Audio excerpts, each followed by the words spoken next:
Sealt El Cortesi hotelli juurest ära sõitmine küll tekitas närvipinget, et kaart oli küll ees, kõik nooled, kõik läbi vaadatud, aga see tundub kõik nii ebaloogiline, ta juhib sind tegelikult põhja ja siis teeb mingi pagana tiire seal ja 15 ei ole vist ikkagi sama, mis 515 ja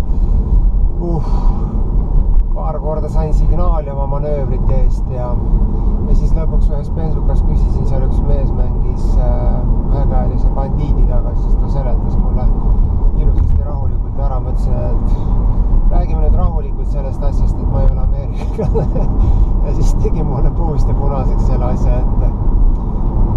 Nüüd peaks olema küll probleemitu, okei. Nüüd on 34. exitini tuleb kulgeda. Siin on teeni umbes. Aega on ligi 4 tundi, et vast ei teki probleemi. Peaks kaamerat veidi kroopis vasakule keerama, siis näeb neid kasiinosid ka uhked. Vasakule minu Stratosfääri Tower. Ees see läikiv kollane on Trump Tower ees vasakul.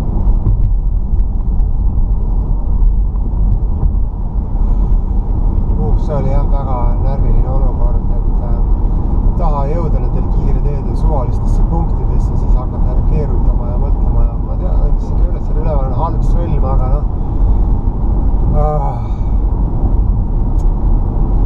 nüüd ma pean tunnistama, et GPS-seade oleks kindlasti abiline olnud.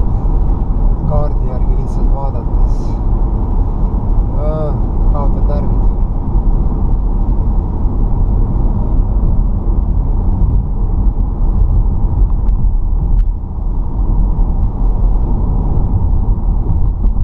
Nüüd siis jah, 34. exit George Crockett Road. Siin on üks mingi 7 miia sõita vast.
Kastikaara mul oli ostetud 48 meetrine teip ja see läks kõik ära. Panin tugevdusi ka peale sellepärast, et ma kunagi ei tea, kas ta seal kannatada saab, eks ta päris palju peksa saanud sellegi sõidu see rattakott.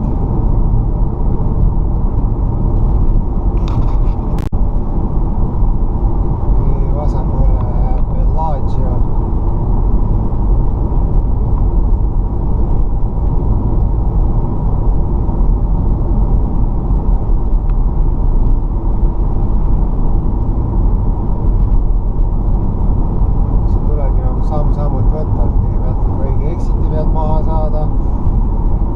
Crockett Drive'ist jõuda Rental Car Centerisse ja siis seal autoranda ja siis järgmine samm siis saada selle suure kastiga bussi peale ja siis teha check-in, siis võib juba